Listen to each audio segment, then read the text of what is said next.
اللهم صل علی محمد النبی الامی وعلی آلہ وسلم تسلیما۔ تواضع کے متعلق ایک وصیت۔ سید احمد بن رفاعی رحمۃ اللہ علیہ کی اخیر وصیت مرض الموت میں یہ تھی: دم بنو سر مت بنو، سر کاٹ دیا جاتا ہے دم بچ جاتی ہے، کیونکہ مار سب سے پہلے سر ہی پر پڑتی ہے۔ پھر آپ رحمۃ اللہ علیہ نے فرمایا کدو بنو، سرو اور کھجور کا درخت نہ بنو۔ پھر ایک کھجور کی طرف اشارہ کیا اور حاضرین سے فرمایا کہ اس کھجور کے درخت کو دیکھو، جب یہ سینہ ابار کر کھڑا ہوا تو حق تعالیٰ نے اس کے پلوں کا سارا بوجھ اس پر ڈال دیا۔ اب وہ جس قدر بھی بوجھ اٹھائے کوئی اس کی امداد نہیں کرتا، بخلاف کدو کے درخت کے کہ اس نے اپنا رخسار زمین پر بچھا دیا تو حق تعالیٰ نے بھی اس کے پلوں کا بوجھ دوسروں پر ڈال دیا۔ اب وہ جس قدر بھی باری پل لاوے اسے خبر بھی نہیں ہوتی۔ من تواضع للہ رفعہ اللہ، ہر کجا پستیس آبا جا رود، ہر کجا درد دوا آجا رود، ہر کجا رنج شفا آجا رود، ہر کجا مشکل جواب آجا رود۔ مٹا دے اپنی ہستی کو اگر کچھ مرتبہ چاہے، کہ دانہ خاک میں مل کر گل و گلزار ہوتا ہے۔ در بہارا کے شبت سر سبز سنگ، خاک شوتا گل بروید رنگ رنگ۔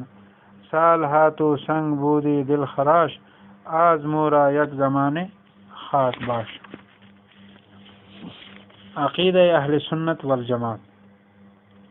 اہل سنت والجماعت کا عقیدہ ہے کہ کافر اور مشرک کو تو حق تعالیٰ نہیں بخشیں گے، اس کے علاوہ چاہے تو کبیرہ گناہ کے مرتکب کو بخش دے اور صغیرہ کے مرتکب کو سزا دے، لہذا تمام صغیرہ اور کبیرہ گناہوں سے اجتناب کرنا چاہیے۔ گناہ کو حقیر اور چھوٹا سمجھ کر کرنا بے وقوفی ہے۔ حق تعالیٰ کی نافرمانی چھوٹی ہو یا بڑی، بہرحال نافرمانی ہے۔ جس طرح ایک انگارہ پورے شہر کو جلا سکتا ہے، اسی طرح ایک چنگاری بھی جلا سکتی ہے۔ بڑا سانپ بھی سانپ ہے اور چھوٹا سانپ بھی سانپ ہے، دونوں کے ڈنگ مارنے سے موت واقع ہوتی ہے۔ ہر نیکی کو کرنا چاہیے اور ہر گناہ چھوٹا ہو یا بڑا اس سے بچنا چاہیے، ظاہری گناہ ہو یا باطنی سب کو ترک کرنا چاہیے، جیسا کہ حق تعالیٰ کا ارشاد ہے وَذَرُوا ظَاهِرَ الْإِثْمِ وَبَاطِنَهُ۔ ظاہری گناہ تو تقریباً سبھی جانتے ہیں، جیسے قتل، چوری، زنا، لواطت، حرام خوری وغیرہ، لیکن باطنی گناہ اکثر لوگ نہیں جانتے، مثلا حسد، تکبر، کینہ، عجب، فخر، بخل، حب دنیا، حب مال وغیرہ۔ باطنی گناہوں کے جاننے اور ان کے علاج کے لیے اہل اللہ کی طرف رجوع کرنا چاہیے، جیسے کہ جسمانی امراض کے علاج کے لیے جسمانی طبیب کی طرف رجوع کی جاتی ہے۔ روحانی امراض جسمانی امراض سے زیادہ خطرناک اور مہلک ہے، کیونکہ جسمانی بیماری سے تو موت واقع ہوگی اور روحانی بیماری سے ایمانی موت واقع ہو جائے گی اور انسان جہنم کا ایندھن بن جائے گا۔ اللہ تبارک و تعالی ہماری حفاظت فرمائے۔ اس ضمن میں چند واقعات کہ بظاہر معمولی نیکی پر بخشش ہو گئی۔ امام ابو حنیفہ رحمۃ اللہ علیہ، جعفر بن حسن کہتے ہیں کہ میں نے امام ابو حنیفہ رحمۃ اللہ علیہ کو خواب میں دیکھا، ان سے دریافت کیا اللہ تعالیٰ نے آپ کے ساتھ کیا معاملہ کیا؟ فرمائے بخش دیا۔ میں نے کہا علم و فضل کے طفیل میں، کہا بھائی فتویٰ تو مفتی کے لیے بڑی ذمہ داری کی چیز ہے۔ میں نے کہا پھر فرمایا لوگوں کی ان ناحق نکتہ چینیوں کے طفیل میں جو لوگ مجھ پر کیا کرتے تھے اور اللہ تعالیٰ جانتا تھا کہ وہ مجھ میں نہ تھی۔ امام احمد بن حنبل رحمۃ اللہ علیہ، احمد بن محمد کندی رحمۃ اللہ علیہ کہتے ہیں کہ میں نے امام احمد رحمۃ اللہ علیہ کو خواب میں دیکھا، پوچھا اے ابو عبداللہ اللہ تعالیٰ نے آپ کے ساتھ کیا معاملہ کیا؟ فرمائے بخش دیا اور بزرگی کا تاج میرے سر پر رکھا اور مجھ سے کہا اے احمد ہماری ہی لیے تم نے کوڑے کھائے تھے؟ میں نے عرض کیا اے پروردگار جی ہاں۔ ارشاد ہوا اے احمد میرے دیدار کا شرف حاصل کرو۔ امام شافعی رحمۃ اللہ علیہ، امام اسماعیل بن ابراہیم مدنی رحمۃ اللہ علیہ فرماتے ہیں کہ میں نے امام شافعی رحمۃ اللہ علیہ کو بعد انتقال کے خواب میں دیکھا اور پوچھا کہ اللہ تعالیٰ نے آپ سے کیا معاملہ فرمایا؟ بولے مجھے بخش دیا اور حکم کیا کہ مجھے تعظیم و احترام کے ساتھ بہشت میں لے جائے، اور یہ سب برکت ایک درود شریف کی ہے جسے میں پڑھا کرتا تھا۔ میں نے پوچھا وہ کون سا درود ہے؟ فرمایا یہ ہے اللہم صلی علی محمد کلما ذکرہ الذاکرون وغفل عن ذکرہ الغافلون۔ امام ابو یوسف رحمۃ اللہ علیہ، امام ابو یوسف رحمۃ اللہ علیہ کی وفات کے بعد معروف کرخی رحمۃ اللہ علیہ نے خواب میں جنت میں ایک بہت عمدہ محل دیکھا. پوچھا یہ کس کا ہے؟ کہا گیا ابو یوسف قاضی کا. انہوں نے تعجب سے کہا کہ ایسا مال انہیں کس خدمت کے صلے میں ملا ہے؟ جواب ملا لوگوں کو تعلیم دینے اور ان کی ایذاؤں پر صبر کرنے کے صلے میں. حضرت بایزید بستامی رحمۃ اللہ علیہ کو انتقال کے بعد کسی نے خواب میں دیکھا تو ان سے پوچھا کہ اللہ تعالیٰ نے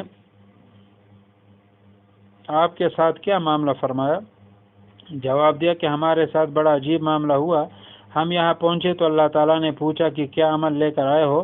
میں نے جواب دیا یا اللہ کچھ بھی نہیں لایا، خالی ہاتھ آیا ہوں، آپ کے کرم کے سوا میرے پاس کچھ بھی نہیں.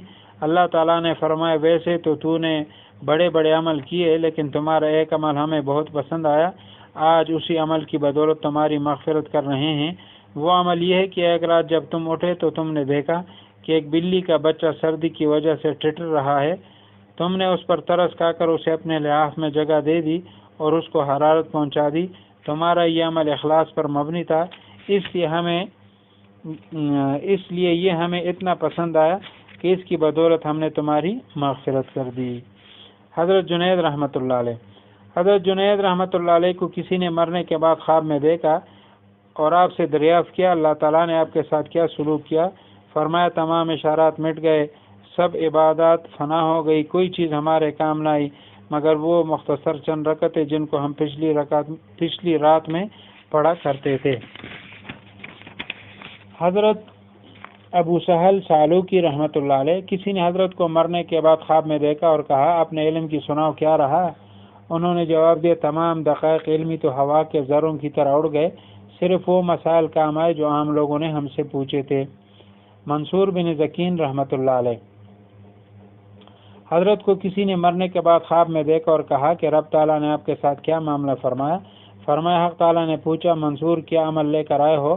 میں نے عرض کیا تیرے راستے میں 1,00,000 درہم خیرات کیے. فرمایا قبول نہیں، کوئی اور عمل بتاؤ. میں نے عرض کیا کفار کے ساتھ 15 دفعہ جہاد کیا. فرمایا قبول نہیں، کوئی اور عمل بتاؤ. میں خوف سے ترا گیا کہ جن اعمال پر مجھے تکیہ تھا وہ تو عبث ہو گئے. ارشاد ہوا تجھے ایک عمل کی وجہ سے بخش دیتے ہیں اور وہ یہ ہے کہ ایک دفعہ تو نے راستے سے کانٹا ہٹایا تھا اس نیت سے کہ کسی کے پاؤں میں نہ چبھے، اس عمل کی وجہ سے تجھے بخش دیا. سبحان اللہ. حضرت رابعہ بصری رحمہ اللہ سے سوال و جواب. جب حضرت رابعہ بصری رحمہ اللہ کا انتقال ہوا اور قبر میں فرشتوں نے سوال کیا مر رب کے ما دینوں کے، تو انہوں نے فرمایا تمہارے سوال کا جواب تو میں بعد میں دوں گی، پہلے تم میرے سوال کا جواب دو کہ تم کہاں سے آئے ہو؟ کہا آسمان سے. کہا آسمان و زمین میں کتنا فاصلہ ہے؟ کہا 500 برس کی مسافت ہے. فرمایا تم خدا تعالیٰ کو نہیں بھولے کیونکہ بہت دور سے آ رہے ہو؟ فرشتوں نے کہا ہم تو خدا تعالیٰ کو نہیں بھولے. فرمایا جب تم اتنی دور سے چل کر بھی نہیں بھولے تو کیا تمہارا یہ گمان ہے کہ رابعہ زمین سے 4 گز نیچے آ کر خدا تعالیٰ کو بھول گئی ہوگی، حالانکہ زمین پر ایک ساتھ بھی اس سے غافل نہیں رہی؟ یہ سن کر فرشتے متعجب رہ گئے. فائدہ یہ مقام ناز ہے جس کے آگے فرشتے بھی نہیں چل سکتے. حضرت غوث اعظم رحمۃ اللہ علیہ کے دوبی کا واقعہ.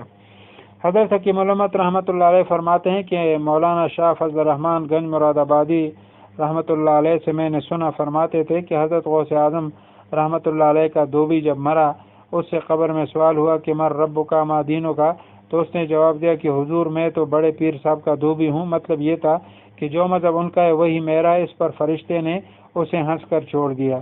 فائدہ اس سے معلوم ہوا کہ ایمان تقلیدی بھی معتبر ہے اور اس پر اشکال نہ کیا جائے، کیونکہ مقتدی کہا کرتا ہے کہ جو نیت امام کی وہی میری اور اس سے نماز صحیح ہو جاتی ہے. یزید بن ہارون رحمۃ اللہ علیہ کا واقعہ. روایت ہے سہل بن عمار سے کہ میں نے یزید بن ہارون رحمۃ اللہ علیہ کو ان کی موت کے بعد خواب میں دیکھ اور پوچھا کہ اللہ تعالیٰ نے تمہارے ساتھ کیا معاملہ کیا؟ کہا میری قبر میں 2 فرشتے بڑے سخت دل خوفناک صورت کے آئے اور سوال کیا تیرا رب کون ہے، تیرا دین کیا ہے، تیرا نبی کون ہے؟ تو میں نے اپنے سفید داڑھی پکڑ کر کہا ہم سے ایسا سوال کرتے ہو؟